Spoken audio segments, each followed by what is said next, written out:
여러분 안녕하십니까? 디지털로 표현되는 모든 것을 알아보는 인포맥스데이. 저는 오진석입니다. 안녕하세요. 이인복입니다. 네, 안녕하십니까? 네, 안녕하세요. 네, 설 연휴가 지나고 나니까 비로소 이제 새해가 된 기분, 그렇죠. 새로운 한 해가 시작이 된 기분이 듭니다. 이맘때면 이제 건강에 대한 고민들, 실천할 방법들을 생각을 하게 되는데 가장 먼저 하는 게 먹을 걸 줄이거나 바꾸는 게 되겠죠? 맞아요. 예. 설이 끝나고 나니까 유튜브나 아니면 OTT 채널에서 너나 할 것 없이 다 건강에 대한 이야기들, 다이어트에 대한 이야기들, 못 만드는 법들 이런 네. 것들이 또 나오더라고요. 네, 굉장히 유행들 하고 있는데 오늘 먹는 것과 함께 IT 테크가 결합된 푸드 테크 이야기 인포맥스티에서 전해드리겠습니다. 인포맥스티 지금 출발하겠습니다.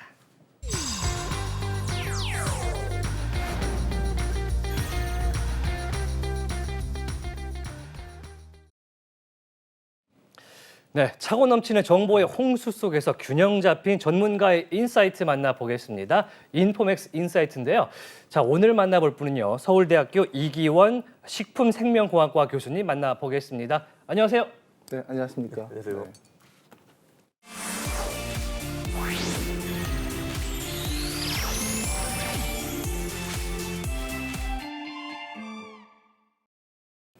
네, 푸드테크. 푸드테크라는 말 굉장히 요즘 많이 들어볼 수가 있는데 어느새 우리 일상이 된 단어 같습니다. 이제 대체 식품이 보편화가 되고요. 또 농산물 재배부터 음식물 조리까지 굉장히 기술과 함께 결합된 그런 제품들이 많이 나오고 있는데 오늘 이 교수님과 함께 그 얘기해 보도록 하겠습니다.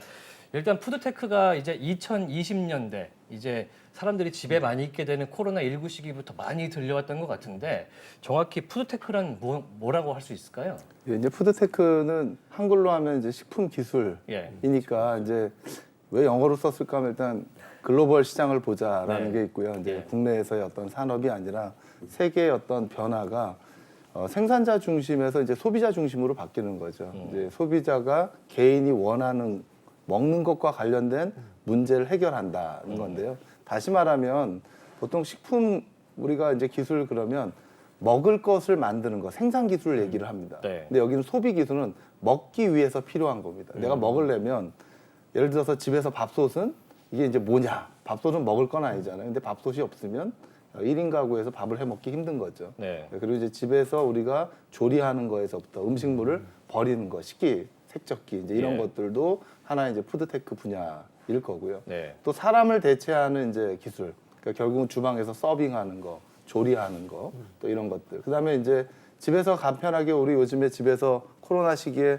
주문 배송 기술이 엄청난 첨단 기술이거든요. 네. 30분 이내 당일 배송 이제 이런 것들이 첨단 기술이 융합돼서 주문해서 배송해서 물류해 주는 거. 그다음 뒷단으로 가면 이제 이러한 것들이 하나의 제품을 대량 생산하는 그런 세계에서 다품목 소량 생산으로 바뀌는 거죠. 밀키트를 만들어낸다든지 또 이제 더 나아가서는 요즘 그린바이오라 그래서 이제 우리가 먹는 것과 관련된 소재를 이제 유전자 바이오 기술을 적용해서 우리가 만드는 거. 또 이제 생산을 노지에서 우리가 하는 게 아니라 이제 스마트팜이나 아쿠아팜처럼 우리가 이제 특정한 원하는 것들을 맞춤형으로 생산하는 기술들이 다 푸드테크의 범주에 포함한다고 볼 수 있죠. 네. 듣기만 해도 굉장히 좀 넓은 범주인데 그러면은 원재료를 생산하는 거에서 유통하는 거, 가공하고 조리하는 거, 네, 배달 그렇습니다. 이렇게 좀 나눌 수 있을까요? 한 네 예, 가지 크게 영역 보면 정도로 뭐 나눌 것 생산, 유통, 소비라고 이제 저희는 표현을 소비. 하는데요. 예, 그렇게 볼 수 있을 텐데요. 가치 사슬로 보면 결국은 사람이 먹기 위해서는 마지막 단계에서 생각해 보면 이제 내가 메뉴를 추천하죠. 메뉴를 오늘 내가 뭐 뭘 먹을지. 비빔밥을 먹겠다라고 네. 하면 자 비빔밥을 집에서 먹을 거냐 사 먹을 거냐. 그러면 이제 식재료를 주문해서 제가 조리를 할 거냐. 그쵸. 식당에서 이제 주문할 거냐. 네. 아니면 식당에 가서 먹을 거냐. 뭐 이런 것처럼 결국은 내가 집에서 먹던 아니면 나가서 사서 먹던 간에 조리가 굉장히 중요하겠죠. 네. 거기에 관련된 하다못해 칼도 경우에 따라서는 네. 저기 횟집 칼하고요. 네. 또 고깃집 칼이 다 기술이 다 다르거든요. 중국집 칼도 네, 다르고요. 중국집 칼도 다릅니다. 또 집에서 조리하는 어떤 요즘 기술들이 되게 많아졌잖아요. 그러다 보니까 이제 이런 신혼 가전에서 굉장히 중요한 분야가 키친에 관련된 네네. 부분이 굉장히 달라졌고요. 당연히 외식업계 입장에서는 요즘에 집에 가면 식당 가시면 주문 안 하시잖아요. 뭐 키오스크도 하지만 예. 요즘에 QR 코드 입력하면 바로 주문 들어가 간편하게 계산까지 주문할 수 하거든요. 있죠. 그리고 1인 식당들이 점점 늘어날 경우에는 무인 식당들이 늘어날 네. 거예요. 밀키트를 직접 해 먹는 이제 이런 식으로 외식업도 완전히 바뀌었다. 당연히 이제 쿠팡이나 뭐 배민처럼 이제 주문 배송 물류하는 기술들이 너무나 좋아져서 내가 이제 원하는 것들을 내가 온라인을 디지털을 통해서 원하는 개인 맞춤에 필요로 하는 제품을 집에서 직접 소비할 수 있는 거. 그다음에 유통. 그럼 당연히 이제 생산 기술도 과거처럼 이제 농사 짓고 뭐 우리가 공장에서 사람이 일하는 거를 자동화하고 로봇이 하고 이제 이런 IoT 기술을 적용하는 생산 기술로 이제 변했다고 볼 수 있겠습니다. 굉장히 뭐랄까 자기한테 맞는 거를 찾는 그리고 입맛을 기술로 이제 테크로서 승화시킨 제품들도 많이 나오고 있는데 최근에 많은 분들께서 나의 특화된 나의 최적화된 음식을 많이 찾거나 아니 음식을 만들 수 있는 기기를 찾거나 그런 식으로 바뀌고 있잖아요. 어느 순간 어느 시점에서 그런 트렌드가 많이 생겼다고 보세요? 일단 그러기 위해서는 사회 이제 경제 사회 변화가 있고요. 예. 기술 변화가 있다고 봐야 돼. 그러니까 아무리 이제 경제 사회가 1인 가구가 늘고요. 예. 요즘 이제 반려동물 늘고 그러니까 그러다 보니까 이제 과거처럼 한 가족이 대가족이어서 대량으로 뭔가 먹는 게 아니고 혼자서 먹지 않습니까? 1인 가구면 내가 원하는 커피를 예. 내가 결정하는데 예전에 우리가 3대가 같이 살 때는 할아버지가 결정하시면 그렇죠. 예. 할아버지가 먹는 거였으니까 그때는 기술이 크게 뭐 자기의 어떤 개인의 어떤 취향이 중요하지 않은데 네. 지금 철저하게 개친 거죠. 이제 개인 취향이 굉장히 중요하고 개취죠. 예. 그 다음에 자기가 아무리 자기가 즐겁고 편리하더라도 생애 주기에 따라 건강을 또 고려하는 거, 단백질을 더 먹고 뭐 이런 것들을 이제 더 이제 건강과 관련된 또 이제 요즘에 여행하고 관련된 것들이 있죠. 뭐 우리 식도락이라고 하는데 아무리 뭐 여행을 하더라도 먹는 게 우선이니까 지역에 가면 그 지역에 좀 맞는 메뉴를 추천받는 것들이 이제 이런 어떻게 보면 그 식품 분야에서 혁신을 가져왔는데 이러한 개인의 어떤 변화나 경제 구조가 또 변했어요. 인구가 지금 일단 아시겠지만 2배 이상 제가 이제 74년생인데 네. 그때 비해 40억이 80억 됐다고 수명도 늘고 경제 수준이 늘면 고기를 더 많이 먹게 되고 그러면 이제 고기를 우리가 사람들이 어떻게 공급할 거냐에 대한 문제가 발생을 했고 그러니까 대체 육이 이제 필요한 거 대체 네. 육아 필요한 상황이 있죠. 근데 더 나아가서 또 핵심적인 건 기술이 좋아졌어요. 근데 우리가 사람들이 개인이 원하는 걸 맞춤형으로 추천해주고 주문하고 배송하고 생산이 가능하냐 가능해져 버린 거죠. 네, 그러다 보니까 자기가 어떤 사회의 변화, 경제 사회의 변화와 기술의 혁신이 맞물려져서 푸드테크가 됐다라는 생각을 개인적으로 합니다. 계속 핵심은 이제 개인의 초점을 맞추면은 되겠네요. 네. 개인의 기호, 개인의 맞춤화, 네. 개인의 건강까지도 볼 수 있는 게 그러면은 좀 더 헬스케어까지도 연관이 되는 거라고 보면 될까요? 그렇죠. 모든 거의 푸드 솔루션은 이제 자신의 어떤 개인의 어떤 상황에 따라 다르지 않습니까? 네. 그러니까 이제 당연히 이제 자기가 먹어야 될 1인분의 기준은 뭐냐. 근데 우리가 이제 음식점에 가면 급식을 하면 배식을 해주잖아요. 그렇죠. 똑같은 양을 먹는 게 이게 말이 되는 거냐. 이제 그렇죠. 예, 그런 사람마다 것으로. 다른데. 네. 그리고 양도 문제지만 질도 달라져요. 내가 이제 목표하는 네. 단백질 있잖아요. 내가 나는 뭐 좀 노력해서 근육을 더 늘리겠다라는 분도 계실 거고 뭐 이런 것처럼 결국은 개인의 어떤 건강에 따라서 개인의 기호성에 따라서 이제 이런 테크들을 적용해서 비즈니스 모델을 자꾸 만들어가고 있습니다. 이제 말씀을 듣다 보니까 사실 예전에 식품공학이라는 단어가 있었잖아요. 네. 그때는 좀 생산자 기준의 입장에서 기술 얘기 위주로 했던 것 같고 이제는 푸드테크는 쓰는 사람, 먹는 사람 위주의 단어로 바뀐 것 같다 이런 생각이 듭니다. 그럼 이제 좀 실질적인 얘기를 좀 해봐야 될 것 같은데 푸드테크 하면 우리가 딱 떠올릴 수 있는 그리고 가장 선진적이고 이건 이런 게 있었어라고 할 수 있는 게 어떤 게 있을까요? 뭐 일단 푸드테크가 변한 건 예. 디지털 시대로 온 거죠. 스마트폰이 이제 세상을 바꿨다고 보는데 결국은 이제 아마존이죠. 이제 아마존이 어떤 일을 하고 있는가를 생각을 해보면 2000년도에 만들어진 아마존의 기업 가치가 작년 연말에 아마 2,400조까지 갔을 겁니다. 네. 작년에 미국 내 매출은 월마트를 뛰어넘었어요. 예. 아마존 매출이 더 뛰어넘었죠.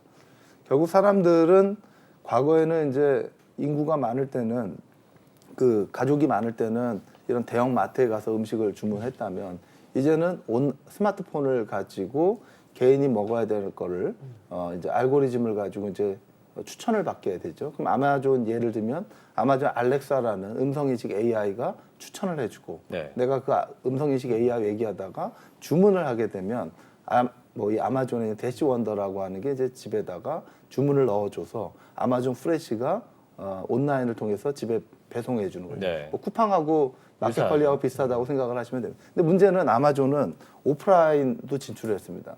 아마존 고라는 무인 편의점을 만들었고 아마존 프레시라고 하는 우리나라에서 하는 뭐 초록마을 같은 이제 올가 같은 그런 유기농 마을을 무인화 시켜버렸어요. 네. 이제 백화점을 이제 무인화 시킬 겁니다. 이제 그렇게 되면 결국은 소비자의 빅데이터를 갖고 있는 이런 이제 이 온라인 유통 쪽에서 오히려 이제 제조 생산 쪽으로 들어가겠죠. 앞으로 건강기능식품도 만들 거고요. 네. 이제 관련된 생산 기술도 아마 아마존이 계속하겠죠. 그런 변화가 국내에서도 비슷하게 이루어졌다. 그러니까 이제 쿠팡의 기업 가치가 우리가 알고 있는 식품 제조 기업의 기업 가치보다 훨씬 더 큰 거죠. 상당히 큰 규모로 성장하고 있는 시장인 것 같은데, 네네. 네, 이건 개인적인 질문이기도 한데 사실 먹는 거지 않습니까? 네. 않습니까? 그러다 보니까 이 IT 기술을 활용하고 예를 들어 인터넷으로 음식을 주문했을 때 저는 아직도 프레시로 주문을 하면 이게 진짜 프레시한 건지에 대한 의문이 있거든요. 네. 그래서 정말 이 나에게 아무리 맞춤식이라 하더라도 건강에 대한 우려를 조금은 할 수 있을 것 같은데 어떻게 보십니까? 근데 이제 건강과 관련된 건 이제 모든 데이터가 공유가 되잖아요. 네. 그 소비자가 댓글도 올리고요. 그렇기 때문에 과거처럼 내가 그 사실이 아닌 것들을 광고하거나 사실이 아닌 것들을 사업하는 게 되게 어려워진 거죠. 그렇기 때문에 이제 모든 것들은 온라인을 통해서 공개된다는 생각을 가지고 어떻게 보면 이런 플랫폼 안에서 자기 어떤 타겟한 고객을 위한 이제 특정한 고객들을 위한 맞춤형 브랜드들이 점점 많아지는 거죠. 네. 그러니까 지금 이제 두 가지 말씀을 드렸는데 하나는 이제 유통 쪽에서 소비자의 어떤 그 소비 패턴이 오프라인에서 온라인으로 왔다는 네. 거예요. 두 번째는 이런 오프라인 안에는 브랜드들이 굉장히 달라졌어요. 그러니까 영유아 브랜드, 뭐 청소년 브랜드, 뭐 이런 식으로 각 타겟하는 브랜드들이 이제 점점 많아졌기 세분화되고, 때문에 예전처럼 특정 브랜드가 모든 걸 독점하기가 되게 어려워. 지금 우리가 뭐 맥주 하나를 먹어도 요즘에 콜라보한 맥주가 무지 많지 않습니까? 예. 아이스크림도 뭐 콜라보한 라면도 이런 것처럼 이제 유통이 디지털화되면서 그 브랜드들이 각자 그 소비자에 맞는 맞춤형 브랜드로 바뀌고 브랜드가 바뀌면요 결국 당연히 제품 서비스와 제품 그다음에 소재 원료가 다 바뀔 수밖에 없습니다. 그 브랜드에 맞는. 그래서 소비자의 이런 유통이 바뀌니까 소비자의 유형별로 또는 개인별로 브랜드가 바뀌었고 브랜드가 바뀌면 관련된 기술들이 이제 다 파트너들이 바뀌는 게 지금의 푸드테크 산업이라고 생각해요. 교수님 말씀하시는 부분에서 들으면 그 아마존의 사례라든지 아니면 뭐 중국의 알리바바 사례라든지 이런 것들이 리테일 테크에 조금 더 가깝게 보입니다. 네. 근데 지금은 저희가 푸드테크다 보니까 푸드테크만의 좀 독특한 거라든지 네. 이쪽을 좀 더 확실하게 푸드테크 쪽에서는 보고 있다. 네. 이게 좀 있을 수 있을까요? 그러니까 이제 그 식생활이잖아요. 이제 아마존이든 뭐 방금 말씀 리테일 테크에서 음식은 매일 주문하거든요. 네, 네. 근데 나머지 화장품이나 뭐 이런 그 휴지는 매일 주문하는 건 아니거든요. 그러니까 기본은 이제 식품과 관련된 것부터 먼저 주문을 하고 같이 하는데 식품을 소비하는 패턴들이 개인의 어떤 가치관에 따라 바뀌었어요. 과거에는 우리가 값싸고 그러니까 품질 좋은 거를 선택을 했다면 개인의 가치가 나는 좀 더 건강과 관련된 것들을 원하고 또 비싸더라도. 나는 그죠. 또 요즘 흔히 얘기하는 ESG 차원에서 여기는 좀 더 친환경적인 거, 네네. 식물성 원료를 쓰고 이왕이면은 이런 탄소 배출이 좀 적고 또 이왕이면은 우리나라에서 직접 지역에서 로컬에서 생산하고 이제 이러한 것들이 결국은 소비자들의 다양한 선택지를 주는 거죠. 네, 그렇기 때문에 이제 이런 어떤 리테일이 바뀌었지만 그 중에 대표적인 게 개인의 가치관을 반영해서 먹는 것들을 소비하는. 예, 그렇기 때문에 요즘에는 소비자 입장에서 온라인을 통해서도 주문하지만 어떤 특정 지역, 뭐 제주도에서 어떤 그 먹는 것 관련된 팝업 스토어가 열리면 가거든요. 예, 정보를 통해서 예. 이제 오프라인 얘도 직접 이제 비행기 타고 갑니다. 비행기 타고 가죠. 예. 그래서 그런 것처럼 이 어떤 그 세대에 따라서 네네. 10대에서 뭐 어린 아이부터 어른들에 따라서 맞춤형 식품 산업으로 이제 변화하는 과정에 이런 푸드테크가 가장 중심에 있지 않나 생각합니다. 네. 앞서서 미국의 사례를 또 말씀을 주셨는데 사실 2020년 기준으로 푸드테크 시장이 전 세계적으로 이제 한 600조 원, 굉장히 큰 시장으로 발전을 하고 이미 더 커져 있겠죠. 그러면은 세계에서 미국이 가장 앞서는 나라입니까? 우리나라는 어느 수준에 와 있습니까? 푸드테크 산업의 규모를 이제 예. 어떻게 볼 거냐. 이제 기본적으로는 우리가 이제 음식을 먹기 위해서 이제 필요한 게 아까 말씀드렸던 집에서 조리할 때 들어가는 조리기구부터 예, 주문할 때 주문하면은 우리가 주문료만 내는 게 아니잖아요. 네. 이제 네. 딜리버리 하는 거, 그 안에 이제 배송하는 어떤 그 이런 것들도 있고 그러다 보니까 이게 사실 시장 규모로 따지면은 엄청나게 크죠. 어느 산업 우리가 이제 개인이 먹는 것과 관련해 돈을 내는 게 얼마인지를 따져 보시면 되죠. 월급에서 내가 먹는 게 얼마가 들어가냐. 네. 근데 이 중에 그러면 대표적인 어떤 그 이 산업 분야를 이제 구분을 하다 보니까 이제 소비하고 유통하고 그다음에 이제 생산 기술로 나눠지는 거고 소비 안에는 앞서서 저희가 이제 집에서 과거하고는 다르게 직접 조리 기구에 대한 어떤 수요가 늘기도 하지만 직접 식물도 키워 먹고요. 이제 앞으로 배양육도 키워 먹거든요. 집에서. 이제 그리고 이제 음식물에 관련된 어떤 이제 이런 쓰레기를 버리는 어떤 네. 친환경적인 기술들도 있을 거고 당연히 이제 로봇 기술이 앞으로 이제 푸드테크 핵심이 되겠죠. 네. 집에서 이제 조리를 하는 데 있어서도 뭔가 이런 AI를 가지고 바코드만 입력하면 네. 삼성전자나 뭐 LG전자에서 하는 새로운 어떤 주방 기구들은 내가 직접 요리를 하지 못하더라도 네. 밀키트를 가지고 바코드만 입력하면 자기가 18분 이내에 뭐 15분 이내에 직접 오븐으로 조리할지 에어프라이로 할지를 알아서 해주는 네. 이제 그런 맞춤형 조리 기술들도 푸드테크일 거고요. 네. 로봇 기술, 그다음에 이제 관련된 바이오 기술. 그러니까 우리가 같은 음식을 먹더라도 개인이 필요로 하는 건강, 질병에 도움을 줄 수 있는 그런 특정한 농작물, 그다음에 이제 수산물을 직접 이제 스마트팜이나 아쿠아팜으로 생산하는 네. 이제 이러한 것들이 이제 대표적이라고 볼 수 있겠네요. 워낙에 푸드테크의 이제 분야가 많다 보니까 이제 보통은 기술 위주로 IT 분야 위주로 저희가 이제 말씀을 드리고 있는데 최근에는 삼성전자나 LG전자에서 내놓는 냉장고에 자신의 체성분을 입력하면 맞아요. 거기에 맞는 음식을 추천해주거나 주문까지 할 수 있는 기능이 또 들어가더라고. 이런 것도 푸드테크라고 볼 수 있을까요? 네, 그럼요. 이제 김치 냉장고는 이제 푸드테크냐 아니냐 이제 제가 네. 이제 이런 말씀을 이제 우선 우리가 소비자가 먹기 위해서 필요한 네. 어떤 장비들은 전부 다 이제 푸드테크다. 푸드테크라고 이제 보는 관점이고요. 예. 그리고 이제 그 안에서 이런 그 개인의 어떤 건강과 관련된 걸 우리가 이제 디지털 헬스라고 얘기를 하는데 디지털 헬스 솔루션이 뭐냐 이제 병원에서 이제 의사 선생님이 이제 질병을 진단하고 약을 처방하지만 자 그러면 다시 이제 재발이 안 되려면 환자식도 필요할 거고요. 네. 케어식도 필요하겠죠. 그러니까 개인의 어떤 건강 솔루션을 이제는 직접 스마트폰, 스마트워치를 가지고 또는 집에 있는 스마트 가전을 통해서 개인의 어떤 먹는 것과 관련된 라이프 스타일을 추천해주고 설계해주면 개인이 좀 더 즐겁고 건강하게 편리하게 살 수 있다라고 보는 거죠. 그 면에서 앞서 말씀하셨던 그런 이제 이런 가정 기구 안에 여러 가지 개인의 먹는 것과 관련된 어떤 솔루션도 제시를 하고요. 더 나아가서 스마트폰 하나를 가지고 개인의 어떤 건강을 진단할 수 있지 않습니까? 이제 그러면 과거에는 우리가 현미를 먹으면 혈당이 떨어진다. 꼭 진짜 그럴 거냐? 네네. 내가 이제 현미를 먹었을 때 떨어지는 사람 있고 뭐 콩을 먹었을 때 떨어지는 사람이 실제로 스마트워치를 가지고 스마트폰을 직접 측정하게 되면 네네. 결국 개인이 모든 사람한테 좋은 게 아니고 나한테 맞는 것들을 자기가 선택해서 직접 조리도 하고 네. 그다음에 이런 제품도 이제 구매하는 형태로 바뀌겠죠. 네. 그러니까 디지털 헬스하고 밀접 관련이 있습니다. 근데 말씀하신 부분은 약간 그 이상적인 것들이 마지막까지 되게 되면 이렇게 완성이 되지 않습니까? 근데 이제 올해 같은 경우에는 그렇다면은 방금 말씀하셨던 우리 푸드테크 분야에서 주로 어떤 분야가 많이 주목을 받고 기업들이 좀 신경 쓰고 있는지를 좀 알 수 있을까요? 유통 분야인지 아니면 말씀하신 대체육이라든지 이쪽 분야 원자재에 대한 것들 신경을 쓰는지 이쪽이 좀 궁금합니다. 뭐 이 경제 환경에 따라 좀 다르죠. 그러니까 과거 작년 같았으면 대체육 시장이 굉장히 클 네. 줄 알았어요. 예. 근데 아무래도 여러 가지 사회적인 어떤 주제 중에 탄소 중립이나 기후 변화에 네네. 이 식품을 조리하거나 이 식재료에 대한 육류를 대체하는 것이 굉장히 중요했거든요. 네. 근데 올해 약간 매출이 예상보다 늘지는 않았어요.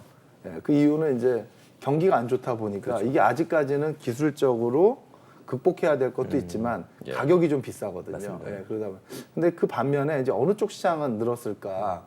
이런 대체육 시장은 이제 기술적으로 좀 더 보완이 네. 필요하다고 한다면 건강과 관련된 쪽에 수요가 굉장히 많이 는 거죠. 예, 이왕이면은 같은 걸 먹더라도 다이어트 제품을 먹고 네네. 또 이왕이면 좀 근감소, 근육량을 늘릴 수 있는 단백질 제품들을 단백질 이제 많이 점점 늘고 그리고 이제 이와 관련해서 소비자들이 양극화됐죠. 한 끼를 제대로 비싸게 먹더라도 정말 제대로 된 어떤 메뉴를 그렇죠. 주문해서 먹는 비싸더라도 좋은 재료와 좋은 그러니까 이런 것들을 주문해서 먹는 시장이 커졌는데 예를 들면 작년에 배민 매출액이 20조 원을 넘어섰거든요. 네. 예. 그러니까 카카오페이 우리 이제 결제를 한 60% 이상이 배민 주문이라 그래요. 음식 네. 주문한 게 그만큼 온라인 시장이 이제 주문 네. 또 이제 이런 마켓컬리나 쿠팡처럼 이제 이런 온라인 식재료나 가공 제품을 이제 소비하는 게 엄청 늘었는데 네. 그 시장은 전반적으로 무지 늘었다는 거죠. 예. 그러니까 푸드 테크를 이용한 제품의 소비는 엄청 늘었고 그 안에 판매되는 매출도 대기업 제품이 아니라 우리가 잘 모르는 그런 어떤 커스터마이즈된 소비자한테 좀 특화되어 있는 네. 브랜드들이 너무 많이 있는 거죠. 네. 그래서 그런 면에서는 이런 그 소비나 이제 이 제품 쪽에서 새로운 어떤 가공 제품들, 그다음에 밀키트라든지 이제 이런 HMR 쪽 이제 이런 레스토랑 밀을 이제 집에서도 해먹는 이제 그런 브랜드들이 굉장히 많이 산업적으로 컸다고 볼 수가 있죠. 사실 우리가 푸드테크 얘기를 하면서 지금 테크에 상당히 편중되게 F&B 얘기를 조금 빼놓고 하고 있는데 이제 푸드에 집중을 해보면 식품 쪽에서는 개발이 어느 정도 수준까지 됐습니까? 뭐 대체육도 많이 나오고 하고 있고 또 아쉬운 점도 있을 것 같은데 어느 부분이 한계점으로 지적이 되고 있는지요? 그러니까 IT 기술, BT 기술, 콘텐츠 기술 예. 세 가지를 저는 얘기를 하는데요. 우리나라 가장 잘할 수 있는 거죠. 디지털 기술도 디지털 있고. 기술. 예. 요즘에 바이오 기술도 굉장히 좋아졌고 네. 당연히 이제 메타버스나 뭐 이런 온라인 쪽에 콘텐츠 예. 쪽이 이제 영화 이제 이런 것들이 사실 다 어떻게 보면 소비자가 먹을 걸 선택하는데 영향을 주는 거죠. 네, 내가 먹었던 어떤 데이터를 가지고 추천도 해주고 건강에 대해서도 추천을 하고 재미에 따라서 추천을 해줍니다. 그러면 이제 이게 어떻게 보면 지금의 어떤 식품 산업에 있어서 가장 큰 영향을 미치는 기술이라고 이제 볼 수가 있을 거고요. 네. 그다음에 이제 이거를 국내뿐만 아니라 전 세계적으로 각 나이별로 갖고 있는 공통점들이 있어요. 이제 임산부들이 갖고 있는 어떤 중요한 어떤 네. 음식에 대한 문제, 그다음에 이제 영유아부터 환자까지 이제 이러한 것들의 이 맞춤형으로 영양과 기능성을 설계하고 그걸 제품화하는 그런 이제 융복합 네. 기술들이 굉장히 많아진 거죠. 그래서 결국은 이제 뭐 푸드테크는 개인 맞춤으로 가는 거고 얼마나 특정한 어떤 그 타겟을 두고 거기에 맞는 맞춤형 식품들을 어떻게 보면 소비자 입장에서 브랜드화하고 네. 경제성 있게 생산하고 그 다음에 이제 이걸 유통하느냐가 경쟁력이 되지 않을까 싶습니다. 그 현재 뭐 정부 차원에서도 사실 푸드테크를 상당히 좀 진흥해 보려고 노력하는 면도 있을 것 같은데 뭐 아직 부족한 점도 있을 것 같습니다. 전체적으로 봤을 때 어느 부분에 좀 집중을 하고 어느 부분에 지원을 해야 될 것 같습니까? 지금 이제 푸드테크에 대한 개념, 산업에 대한 정의가 이제 작년에 했고 정부가 농식품부가 조직 개편을 했거든요. 예. 이제 기존의 식품산업 정책과를 푸드테크 정책과로 바뀌었어요. 예. 이제 우리나라 식품산업은 이제 글로벌해야 되고 이런 대부분의 전통적인 어떤 생산 기반에서 이제 소비자 기반의 기술 중심으로 이제 바뀌어야 돼서 조직 개편이 끝났고요. 일단 이름을 바꿨군요. 이름을 완전히 이제 글로벌 워딩으로 바꿨죠. 예. 이제 푸드테크라는 워딩으로 바꿨고 글로벌 산업 경쟁력을 대한민국이 가지려면 이제 푸드테크 산업이 가지기 위해서 필요로 하는 건 지원에 대한 법률 체계가 있어요. 뭐 반도체 특별법 하듯이 우리가 이제 글로벌 대한민국이 푸드테크가 이제 넘버원 산업이 된다. 네. 자, 푸드테크가 대한민국에서 정말 수출할 수 있는 네. 대표 산업이 되기 위해서는 필요한 게 세 가지이겠죠. 첫 번째는 이제 이러한 산업에 필요로 하는 지원 체계가 일단 네, 있어야 지원 체계. 되고요. 두 번째는 기술이 있어야 됩니다. 이제 글로벌로 나가다 보면 네. 기술이 뒷받침돼야 돼요. 근데 아무리 지원이 되고 기술이 잘 되더라도 제일 중요한 건 이 푸드테크를 이끌어갈 인재가 있어야 되죠. 사람이 있어야 사람이 있어야 돼요. 네, 요 세 가지입니다. 그래서 결국은 지원 체계를 이제 법률로 이제 체계화하는 거. 그 다음에 기술을 어떻게 우리가 인증할 거냐. 이 기술을 뭐 로봇이 하던 AI가 하던 뭐 바이오 기술을 인증하는 거. 그 다음 이제 마지막이 결국은 이거를 글로벌 시장에서 뛰어들어서 정말 이끌어갈 혁신적인 인재. 요 세 가지가 이제 가장 중요한 올해의 당면 과제가 아닐까 싶습니다. 네, 사실 굉장히 푸드테크라는 것이 우리 생활 속에서 스며들고 있기 때문에 정말 깜짝 놀랄 만한 변화라고 느끼기 어려울 수 있는데 상당한 변화가 있는 시장이라는 점 오늘 알 수가 있었습니다. 서울대학교 이기원 교수와 함께 오늘 푸드테크 이야기 나눠봤습니다. 오늘 말씀 고맙습니다. 감사합니다. 감사합니다.